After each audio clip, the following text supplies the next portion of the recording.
तो देख, कल एनडीए का एग्ज़ाम है। मुझे पता है तुझे डर लग रहा होगा, लाजमी है, कोई बुरी बात नहीं है, लेकिन डर सिर्फ तब तक अच्छा है जब तक तुम अपने डर पे हावी हो। जिस सेकंड तुमने अपना डर खुद पे हावी होने दिया, उसी सेकंड तुम हार गए। तो इस वीडियो को पूरा देखना, तुम्हारा डर बिलो द मार्क आ जाएगा। हाँ, डरना ज़रूरी है, मैंने कहा ना, लेकिन वहाँ तक आ जाएगा जहाँ तक सही है, जहाँ पे तुम्हारा डर तुम्हें नुकसान ना पहुँचाए। इसके अलावा वीडियो को पूरा देखना। एक और बहुत अच्छी चीज़ है, तुम्हें बहुत बढ़िया चीज़ मिलेगी एज अ गिफ्ट, जो हम रिकमेंडेड कैंडिडेट्स ने आप लोगों के लिए इनिशिएटिव शुरू किया है, उसके बारे में आपको नॉलेज मिलेगी। तो वीडियो को पूरा देखना, आपकी बहुत हेल्प होगी, एनडीए एग्ज़ाम जरूर क्रैक कर लोगे। और अगर इन टिप्स को इग्नोर किया ना, तो पेपर के टाइम थोड़ी हेजिटेशन होगी, आप हो सकता है थोड़ा घबरा जाओ, पेपर के मैथ्स के पेपर के बाद दिमाग ख़राब हो जाए, मैथ्स का अच्छा ना जाए, तो जीएटी का भी गुड गोवर कर लो। तो ये सारी चीज़ें हैं, तो वीडियो को एंड तक देखना।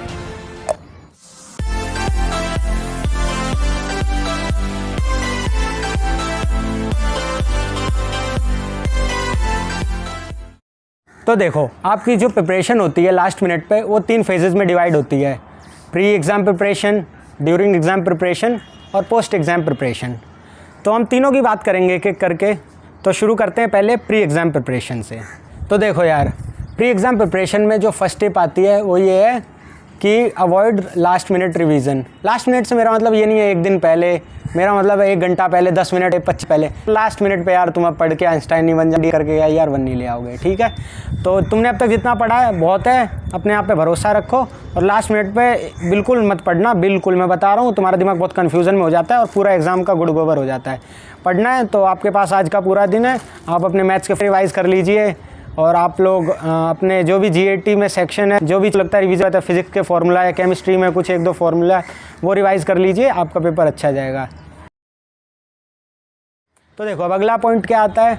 दूसरा पॉइंट ये है कि अपने एग्ज़ाम के एसेंशियल्स एक दिन पहले ही तैयार कर लो। एग्ज़ाम के एसेंशियल्स यानी कि जो जो लिखा है आपके एडमिट कार्ड में, जो जो चीज़ आपको लानी है, आपको 2 पासपोर्ट साइज़ फ़ोटो लानी है, आपको एडमिट कार्ड लाना है, आपको आधार कार्ड भी साथ रखना है और ब्लैक बॉल पेन, उसके बिना तो यार आप काम कर ही नहीं सकते, ठीक है। तो वो आपको साथ रखना है और ये सारी चीज़ें अभी के अभी उस बैग में रख लो जो आप ले जाने वाले हो। क्यों? क्योंकि लास्ट मिनट पे अगर बाई चांस आप कुछ भूल गए ना, तो यार लास्ट मिनट में बहुत पैनिक हो जाता है और या तो आपका इन केस आपको अंदर ही नहीं जाने दिया जाएगा सेंटर के, और अगर आप चले भी गए तो एग्ज़ाम से पहले इतना दिमाग ख़राब हो जाता है कि एग्ज़ाम बड़ा बेकार शुरू होता है। और एक बार अगर एग्ज़ाम शुरू हुआ और आपका कॉन्फिडेंस गिर गया तो बस वहीं आप फेल हो गए, फिर रिज़ल्ट की ज़रूरत ही नहीं है आपको 15-20 दिन वेट करने की। अब आते हैं हमारे अगले पॉइंट पे। अगला पॉइंट है stay calm and B positive.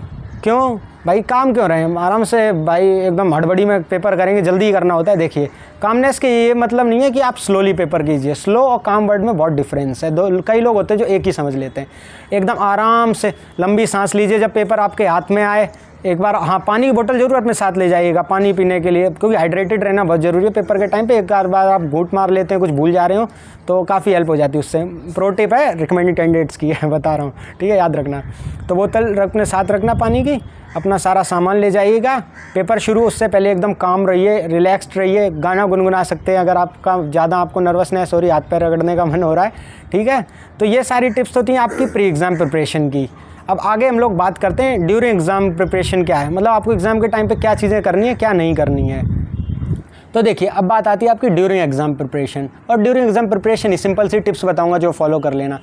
तो देखिए, सबसे पहले तो आप इंस्ट्रक्शंस को थोड़ा सा गो थ्रू कर लीजिए, और मेरी माने तो अगर आप आज फ्री हैं तो आज है ना, आप गूगल से डाउनलोड करके गो थ्रू कर लीजिए, नहीं तो मुझे मैसेज कर दीजिए, टेलीग्राम, इंस्टा, व्हाट्सएप कहीं भी मैं भेज दूँगा, क्योंकि यूपीएससी के सारे एग्जाम्स में सेम ही होते हैं इंस्ट्रक्शन, ठीक है।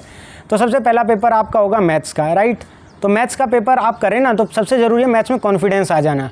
तो मेरी माने तो एक बार पेपर को जल्दी जल्दी से पलट के देख लीजिएगा, जो सेक्शन आपको सबसे ज़्यादा आता हो। मान लो स्टैट्स का सेक्शन आता है, तो स्टैट्स के सेक्शन के जो भी क्वेश्चन होंगे 10-15 बिखरे नहीं होंगे पूरे में, वो एक ही साथ होंगे 10 क्वेश्चन। प्रोबेबिलिटी के भी एक साथ होंगे, लिमिट्स के, कैलकुलस के एक साथ होंगे, और सेट्स के एक साथ होंगे। जो आपका सबसे मजबूत सेक्शन है ना, देखिए कहाँ है पेपर में, जैसे ही मिले उसको पहले कीजिए। जैसे आप शुरू के 5-6 क्वेश्चन एकदम धड़ाधड़ धड़ करेंगे ना, तो आपको एकदम तगड़ा वाला कॉन्फिडेंस आ जाएगा। और एक बार कॉन्फिडेंस आ गया तो बस, मैंने कहा ना, कॉन्फिडेंस आ गया, पेपर पास्ड है, ठीक है। तो मैथ्स के पेपर में तो आपको ये सारी चीज़ें फॉलो करनी है। बीच बीच में पानी पी लीजिएगा, अगर कहीं भूल जाएं तो पानी पीजिए, थोड़ा सा सोचिए आराम से, फॉर्मूला याद आ जाएगा। नहीं आता तो एक बार थोड़ा अगर टाइम आपको तो ड्राइव करने की कोशिश कीजिए, और एक क्वेश्चन में बहुत टाइम मत स्पेंड कीजिए। ईगो पे मत ले जाइए क्वेश्चन को कि अरे ये तो मैं सॉल्व करके ही रहूँगा, नहीं, उससे आपका ही पेपर नुकसान होगा। हमेशा ही कहा जाता है कि एक क्वेश्चन अगर आपका 4 नंबर का छूट जाए वो अच्छा है, मुकाबले आपके 10 क्वेश्चन 2-2 नंबर के छूट जाएँ, समझे। तो ये चीज़ अपने दिमाग में रखिएगा।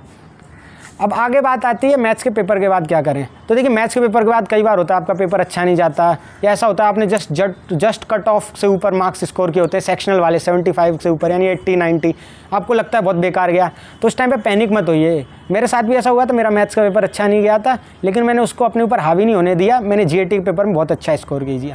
तो यही, जब मैथ्स के पेपर के बाद आपका ब्रेक हो तो आप कुछ खा लीजिए, कुछ ठंडा पानी पी लीजिए, जो भी आपको अच्छा लगे, ड्यू कोक वो पी लीजिए।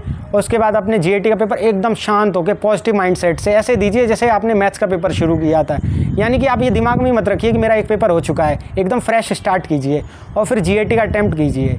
मैथ्स के पेपर में आपको टाइम की दिक्कत आएगी थोड़ी सी, लेकिन आपको मैनेज करना होगा, और अब तक मेरे आई होप आप लोगों ने प्रैक्टिस कर ली होगी। GAT में टाइम की कोई दिक्कत नहीं आएगी, बिल्कुल प्यार से करना। अगर एक क्वेश्चन में अगर इतना सा भी आपको डाउट है ना, तो उसको 2 बार चेक कर लीजिए। मैथ्स में इतना टाइम नहीं लगेगा, लेकिन GAT में मिलेगा, तो ये चीज़ आपको ध्यान में रखनी है। एक और बात, कई लोग होते हैं जो तुक्के मारते हैं आंखें बंद करके। देखिए आंखें बंद करके तुक्का मारने वाली बात तो जब आती है जब आपके पास हारने के लिए कुछ नहीं होता। अभी तो आपके पास दोनों एग्ज़ाम है, या तो आपने 0 प्रिपरेशन की होती तो आप तुक्का मार देते कि वैसे ही नहीं होना, कुछ तो हो ही जाएगा, लेकिन नहीं, आप लोग तैयारी करके जा रहे हैं, तो तुक्का मार के आप अपनी तैयारी ख़राब करेंगे और आपको ये मतलब अपनी तैयारी पे शक है इसका मतलब, इसीलिए तभी आप तुक्का मार रहे हैं। हाँ, कई बार ऐसा होता है कि आपको लगता है ये तुक्का 99% सही हो सकता है, उसमें मारिए। ऐसे क्वेश्चन में तुक्का तो बिल्कुल ही मत मारिए इसमें आप 4 ऑप्शंस में कन्फ्यूज़ हो। ऐसे अगर कोई 2 ऑप्शन जिनमें आप थोड़ा सा कन्फ्यूज़्ड हैं और आपको लग रहा है कि एक सही हो सकता है, और इस क्वेश्चन का अगर नेगेटिव मार्क हो जाता है तो मैं अगले क्वेश्चन का राइट आंसर करके उसे कंपनसेट कर लूँगा, और ये जो नेगेटिव मार्किंग है अगर गलत भी हो जाता है तो मेरे पेपर को उतना इंपैक्ट नहीं करेगी, उस क्वेश्चन में तुक्का मारिए आप। ये सारी चीज़ें थी जो आपको फॉलो करनी है ड्यूरिंग एग्ज़ाम टिप्स, ठीक है। अब बात आती है पोस्ट एग्ज़ाम टिप्स की। और पोस्ट एग्ज़ाम टिप्स, सब काफ़ी लोग सोचेंगे कि पोस्ट एग्ज़ाम टिप्स ये क्या है, मतलब एग्ज़ाम भाई हमने पहले तैयारी कर ली एग्ज़ाम की, एग्ज़ाम दे लिया, अब एग्ज़ाम के बाद क्या दिक्कत है। एग्ज़ाम के बाद भी एक बहुत ज़रूरी चीज़ होती है, वो बता रहा हूँ मैं आपको, 1 सेकंड रुकिए, उससे पहले मैं एक बहुत ज़रूरी चीज़ आपको बता दूँ। देखिए, इन केस अगर आपका एग्ज़ाम अच्छा नहीं जाता, आप अगर श्योर नहीं कि आपका रिटर्न निकलेगा, ठीक है, या नहीं निकलेगा, तो फिर आप है ना थोड़ा वेट कर लीजिए और हमारी SSB क्लासेस लेने लगिए, ताकि आपकी SSB की प्रिपरेशन होने लगे। तो जब आपका रिजल्ट आएगा तो आप है ना तैयार होंगे। अगर आपका फेल हो गया होगा, रिटर्न नहीं निकला होगा, तो कोई बात नहीं, आप रिटर्न की तैयारी कर सकते हैं 15 दिन में, ऐसा कोई फ़र्क नहीं पड़ेगा, पर आप अगले SSB के लिए तैयार होते रहेंगे साथ साथ थोड़ा थोड़ा करके। अगर आपका रिटर्न निकल जाता है तो बहुत अच्छी बात है, आप SSB के लिए काफ़ी हद तक तैयार हो चुके होंगे, जो कि बहुत अच्छी बात है। अगर आप श्योर 100% कि आपका रिटर्न निकलना ही निकलना है, मतलब कोई ताकत ही नहीं है जो रोक सके, तब तो ये इनिशिएटिव आप ही लोगों के लिए है। ये हम कुछ रिकमेंडेड कैंडिडेट्स ने, जो कि अलग अलग एंट्रीज से हैं, TES, NDA और अपना ACC एंट्री, इन सब से हम लोगों ने, सारे रिकमेंडेड कैंडिडेट्स ने एक इनिशिएटिव शुरू किया, और वो है कि हम आप लोगों को फ्री में SSB के लिए गाइड करेंगे। अब काफ़ी बंदे सोचेंगे फ्री में क्यों, क्योंकि हम उस फेज़ से गुजरे जो हमारे लिए कोई नहीं था, प्रिपरेशन करते टाइम हम किसी को नहीं जानते थे, हमारे पास कुछ के पास टाइम नहीं था, वो सारी चीज़ें दिमाग में रख के हमने ये इनिशिएटिव शुरू किया है। इसकी फर्दर डिटेल्स आपको हमारे इंस्टाग्राम अकाउंट की पोस्ट पर मिल जाएंगी, तो आप वहाँ पर जाके देख सकते हैं। तो अब बात आती है आपकी पोस्ट एग्ज़ाम। तो पोस्ट एग्ज़ाम में क्या है, आप लोग काफ़ी सारे लोग ऐसे सोच रहे होंगे पोस्ट एग्ज़ाम में क्या है, पेपर हो गया बात खत्म। नहीं यार, देखो काफ़ी सारे लोगों का होगा ये लास्ट अटैम्प्ट, काफ़ी निराश हुए होंगे अपने इस अटैम्प्ट के बाद कि यार पेपर बढ़िया नहीं गया। तो पहली बात तो उम्मीद मत खो, UPSC बहुत अनप्रेडिक्टेबल है, चाहे फिर वो आपका एग्ज़ाम हो या आपका रिज़ल्ट, तो उम्मीद तो अभी खोनी ही नहीं है। और अगर आपका ये आखिरी अटैम्प्ट भी था तो कोई बात नहीं, क्या हो गया, अभी बहुत एंट्रीज़ हैं यार, आपको CDS है, FCAT है, TGC है, आपके लिए एंट्रीज़ की कमी है। डिफेंस फोर्सेस आपको बहुत अच्छी उम्र तक मौका देती है, ठीक है मेरे दोस्त, तो उम्मीद तो खोनी नहीं है। पॉजिटिव माइंडसेट रखो, हो जाएगा तो बहुत अच्छे, नहीं होगा तो फिर कोशिश करेंगे, तो फिर कोई फ़ायदा नहीं मायूस होने का जब आपको इतने सारे मौके मिल रहे हैं। अगली बात ये आती है कि अगर आपका नहीं हुआ तो नहीं हुआ, अगर आपके पास और अटैम्प्ट है तो हम किस लिए यार, जब हम आपको फ्री SSB के लिए पढ़ा रहे तो फ्री रिटर्न की गाइडेंस नहीं दे पाएंगे। रिटर्न में तो भाई कितने बंदों ने फोड़ा है, क्या बताऊं तुम्हें, 400 450 नंबर हैं, तो रिटर्न की तो तुम यार चिंता ही ना करो, हम गाइड करेंगे तुम्हें, टिप्स ट्रिक्स मटेरियल जो तुम्हें चाहिए, किताबें, तुम्हें कौन कौन सी यूट्यूब चैनल चाहिए, कौन सी वीडियो देखनी चाहिए, कौन सी नहीं, A to Z बताएंगे। तो बस तुम्हें कुछ नहीं करना है, तुम्हें बस टेलीग्राम चैनल ज्वाइन करना है और मुझे यानी ईशान यादव को छोटा सा मैसेज डाल लेना है कि भैया या सर जो तुम बोलना चाहो, यार अभी नया फील आता है, सर बोलने में बढ़िया लगता है, तो जो तुम लिखना चाहो कि हम मुझे ये चीज़ चाहिए, इसके बारे में बता दो, तुम्हें तुरंत गाइडेंस मिलेगी, सेम डे तुम्हें रिप्लाई मिलेगा, गारंटी मेरी है, ठीक है। बी पॉजिटिव, आपको कोई घबराने की ज़रूरत नहीं है, चाहे लास्ट अटैम्प्ट हो चाहे फर्स्ट, चाहे आपका रिटर्न निकले चाहे ना निकले, ज़िंदगी बहुत मौके देती है। एसएसबी का बस लगातार हमसे पढ़ते रहिए, क्योंकि एसएसबी आपको किसी मौके पे मिल सकता है। आप कोई सी भी एंट्री, डायरेक्ट एंट्री जाए या रिटर्न निकालें, एसएसबी तो देना ही है।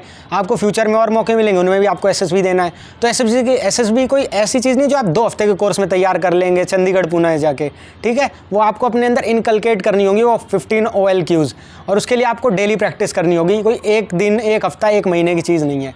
तो बस आप लोगों को एसएसबी का एक कोर्स ज्वाइन कीजिए, हमारे साथ बने रहिए। आप लोगों के रिटर्न की भी गाइडेंस होगी, काम रहिए। लास्ट अटेम्प्ट था कोई बात नहीं, अब आगे फोकस कीजिए आपके CDS FCAT के एग्ज़ाम्स में, और उसके एसएसबी के लिए भी हमसे आप जुड़ सकते हैं अगर आपकी इच्छा है तो इस वीडियो के लिए तो इतना ही था यार। आई होप आप लोगों को, मेरे ख्याल से ये टिप्स आपको बहुत हेल्प करेंगी।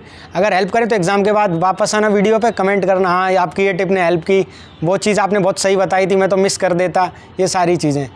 तो मैं तो बस आप लोगों का भला चाहता हूँ। हमारा एसएसबी इनिशिएटिव ज्वाइन करने के लिए आप लिंक्स देख सकते हैं, आपके डिस्क्रिप्शन में लिंक्स हैं, चैनल के अबाउट में लिंक्स है, और टेलीग्राम का जो चैनल है वो आपके सामने फ्लैश हो रहा है, इंस्टा का अकाउंट फ्लैश हो रहा है, ये देख लीजिए, यहीं कहीं आ रहा होगा, आपकी मर्ज़ी। तो बस आप ज्वाइन कीजिए। All the very best. Exam में आपको फोड़ के आना है, दिखा के आना है यार, मेरे से टिप्स लेके आए एकदम, चिंता नहीं करनी, बी काम, अपना सारा मटेरियल आज रख लो जो ले जाने वाले हो, ताकि सेंटर पे पैनिक ना हो। एग्जाम के टाइम एकदम शांत रहना, गैसेस तुक्के बेखाम के नहीं मारने, और दिखा दो भाई मेरे स्टूडेंट्स हो, मेरे से एसएसबी पढ़ना है तो रिटर्न तो निकालना पड़ेगा। जय हिंद।